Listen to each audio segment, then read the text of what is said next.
송영길 당시 대표의 보좌관도 이 돈 봉투 살포 의혹 과정에 등장을 합니다. 검찰 수사에 따르면 2021년 4월 27일 이정근 전 사무부총장이 송영길 전 대표 보좌관에게 이렇게 보냈다는 겁니다. 메시지를 윤.점 전달했습니다. 이정근 사무부총장 4월 28일 그 다음 날 윤 잘 전달. 송영길 전 대표 보좌관에게 소위 이 경과에 대해서 보고하는 듯한 알려주는 듯한 메시지까지 있었다라고 해당 매체는 보도하고 있습니다. 송영길 전 대표는 보좌관으로부터 그런 사실 없다고 보고 들었다라고 연합뉴스의 입장을 밝혔습니다. 검찰은 송영길 당시 캠프에서 조직적으로 돈 봉투 살포한 것을 보고 있습니다.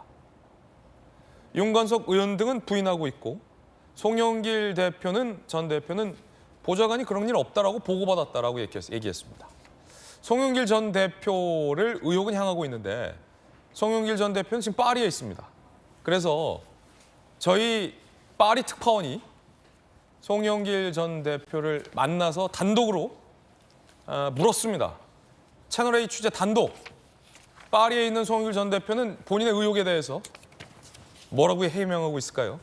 채널A의 단독 보도 직접 들어보시죠.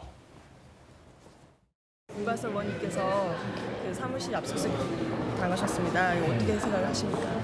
먼저 이정근 전 사무부총장의 개인적 일탈 행위를 감시 감독하지 못했던 것에 대해서 도의적 책임을 느끼고 죄송한 마음을 표하고 싶습니다. 제가 프랑스로 오기 전부터 수사가 이 문제도 다 했을 거예요, 전부 다.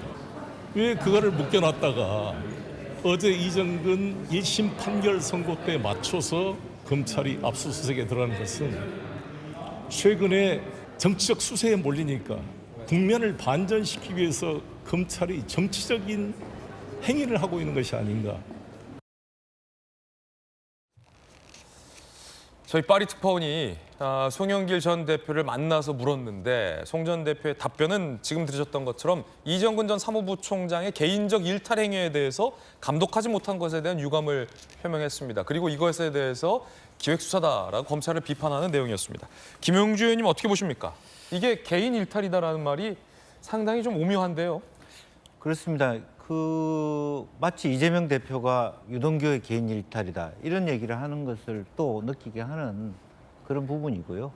사실관계를 떠나서 이런 부분이 들었다면 송영길 대표는 그 유학 생활을 접고 귀국해서 정확하게 사실관계를 밝히고 또 어쨌든 뭐 도의적 책임을 진다라는 차원에서 앞으로 뭐 정치를 그만둔다든지 어떤 개인의 어떤 그 입장을 밝힐 필요가 있다. 저는 그렇게 생각이 들고. 귀국해야 된다.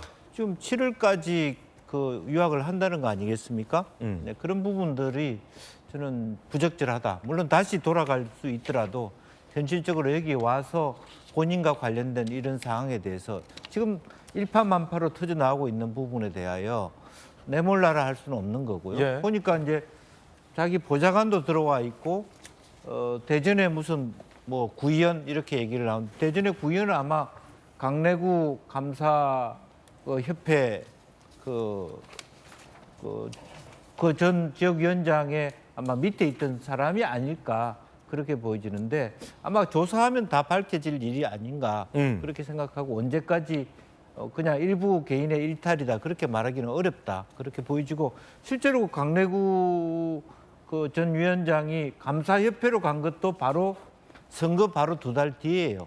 그렇군요. 예, 그런 부분에 아까 강재섭 위원이 말한 것처럼 사무총장, 사무부총장, 감사협회의 책임자 이건 누가 한 거냐라고 하는 질문을 할 수밖에 없다. 그 인사는 누가 한 거냐? 예, 그렇기 때문에 이게 불통이 바로 이제는 그럼 그 돈을 낸 배경은 결국에는 문재인 정부의 상임 감사들로부터 객출이 됐을 것이고 그 인사를 함에 있어서 추측입니다만. 추측입니다만은 그러면 어떤 이익 연관관계가 있는 것인가라고 하는 것을 검찰이 물을 수밖에 없는 입장이다. 그렇다면 의혹이 더욱더 커지게 되는 커질 부분인데. 수밖에 없는 거죠. 인사와 관련돼 있는 부분이기 때문에. 왜냐하면 자기하고 아무 상관이 없는 감사가 왜 송영길 대표를 위하여 돈을 내야 되냐. 만약 객추를 했다면 강래국 개인이 낸 것이 아니라면 예. 그런 부분이 질문이 올 수밖에 없는 것이고 이건 간단한 문제 아니다 그렇게 생각이 듭니다. 자, 전용기 의원님, 네. 송영길 대표, 전 대표의 입장 지금 들으셨는데 지금 이정근 전 사무부총장의 개인적 일탈 행위라는 표현이 있었는데 그 말인즉슨 송영길 전 대표는 당시 전당대회에서 본인의 캠프 관계자들이 돈 봉투를 돌린 사실이 있다는 겁니까? 없다는 겁니까? 만약에 있다면 이정근 전 사무부총장이 송영길 전 대표 모르게 돌렸다는 겁니까? 아니면 그런 일을 보고받지 못했다는 겁니까? 아니면 돈 봉투 살포 행위가 아예 없었다는 겁니까? 본인은 몰랐다는 겁니까? 보좌관이 받았다는 텔레그램 메시지는 뭐라는 겁니까? 입장이 뭡니까? 그 질문을 하나만 해주시면 제가 답변하기 훨씬 더 편할 것 같은데요. 궁금한 게 너무 많습니다. 네, 저도 사실 좀 많이 밝혀져야 될 부분이라고 생각을 합니다만 사실 송영길 대표 입장에서는 당연히 그 인사권에 대한 책임은 없다라고 얘기하기는 좀 어려울 것 같습니다. 사실 그 이정근 부총장 같은 경우는 이미 1심 판결이 나왔던 것이죠. 그렇기 때문에 이 돈과 관련된 내용을 절대 부정할 수 없는 상황이고 그렇군요. 사실 뭐 상급심이 나와서 죄가 확정이 되어야지 뭐 더 편하게 말씀드릴 수 있겠습니다만 그래도 1심 판결에서 이런 얘기 나왔기 때문에 송영길 대표도 충분히 개인적 일탈이다라고 뭐 이야기를 할 수 있을 것 같습니다. 그러나 여기에서 와구잡이로 개인적 일탈이라고 몰기는 좀 어려운 부분이 있기 때문에 그에 대한 비판은 송영길 대표도 어느 정도 지고 가야 되지 않나 저도 그 정도 말씀드릴 거 있겠습니다. 네. 근데 이거는 개인적 일탈이라고 보면 안 되고 그렇게 말씀하시면 안 되는 게요. 예. 그러니까 이정근 전 사무부총장이 그냥 손들고 제가 앞으로 선거 캠프에서 송영길 대표를 위해 일하겠습니다. 송영길 대표는 저 임명도 하지 마십시오라고 해서 자발적으로 일한 게 아니잖아요. 선거 캠프 내에서 분명한 직을 받고 일을 한 것이고 그 이후에 사무부총장이라는 직을 송영길 대표가 직접 임명하신 거예요. 그렇다 그러면 송영길 대표는 이에 대해서 분명한 책임이 있는 거죠. 그리고 이정근 사무부총장이 여러 가지 혐의가 있지만 지금 문제가 되고 있는 혐의는 결국 송영길 대표의 당선을 위해서 일했던 거잖아요. 그러면 왜 송영길 대표가 이것을 개인적 일탈이라고 끊을 수가 없는 것이죠. 저는 그런 의미에서 송영길 대표가 개인적 일탈이라고 말을 하는 것은 전적으로 그냥 꼬리 자르기처럼 저는 생각이 되고 그렇다 그러면 왜 그럼 윤관석 의원에 대해서는 도의적 책임 안 집니까? 그것도 이상한 일이에요. 윤관석 의원은 아직 재판 과정이 아니니까 책임 안 지나요? 도의적 책임이라 그러면 얼마든지 지금 재판 아니고 수사 안 받아도 도의적 책임 질 수 있는 거거든요. 그럼에도 불구하고 현재 지금 재판을 받고 있는 이정근 전 사무부총장에 대해서 개인적 일탈이라고 하는 것은 저는 송영길 대표 굉장히 비겁하다라고 생각이 돼요. 예를 들면 국민의힘 사무부총장이 이런 일에 연루가 되어 있다. 이것을 민주당이 보기에 이거는 저 사무부총장의 개인적 일탈이야라고 보겠습니까? 아마 국민의힘 일로서 딱 규정을 하고 엄청나게 공격할 거거든요.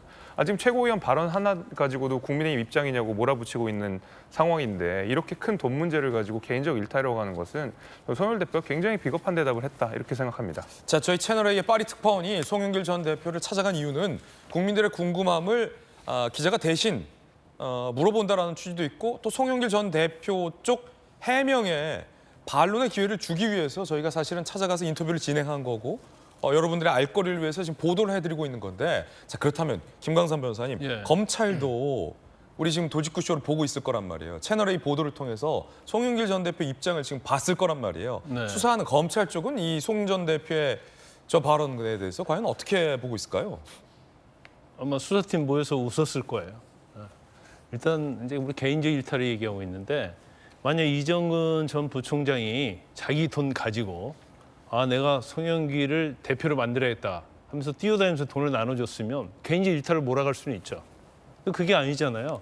강래구라는 사람이 송영길 대표의 박모씨라는 보좌관한테 돈을 준 거 아니에요? 그 보좌관이 이정근 부총장한테 줬고 이정근 부총장이 국회의원인 윤관석 의원한테 줬고 윤관석 의원이 뿌리고 다닌 거 아닙니까? 그러면 개인적 일탈이라고 하면 이 모든 사람을 다 개인적 일탈로 몰아가야죠. 그런데 단지 이정근만 꼭 집었단 말이에요. 왜냐하면 윤관석까지 다 들어가 버리면 지금 국회의원이잖아요. 그러면 다 돈 받고 거기에 조직적으로 한 것이 되니까 이정근 한 명만 딱 찍어서 얘기했다고 보고 그다음에 또 이런 얘기 하더라고요. 특파원 관련해서 인터뷰한 거 보니까 그 당시 코로나 사태가 있어서 코로나 시기여서 돈 주었고 밥 사 먹으라고 돈을 줄 수 없었다 그런 얘기를 해요.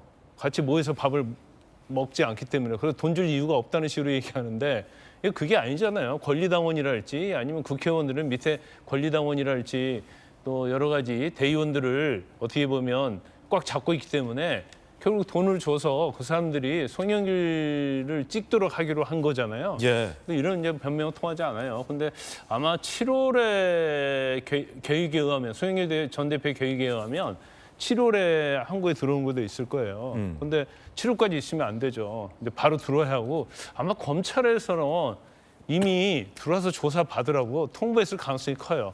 그 얘기는 언론에 나와 있지 않지만 예. 그리고 이제 시작에 불과하고 앞으로 아마 엄청난 이야기들이 검찰을 수사하면서 밖으로 나올 가능성이 크다 이렇게 봅니다. 예, 앞으로 저희 김진애 돌직구쇼에서는 검찰이 의혹을 제기하고 있는 의혹과 또 당사자들의 반론권을 보장하면서 모두 다 공정하게 보도하도록 노력을 하겠습니다. 지금처럼 말이죠. 자, 저희 파리 특파원의 취재 내용도 전해드렸습니다.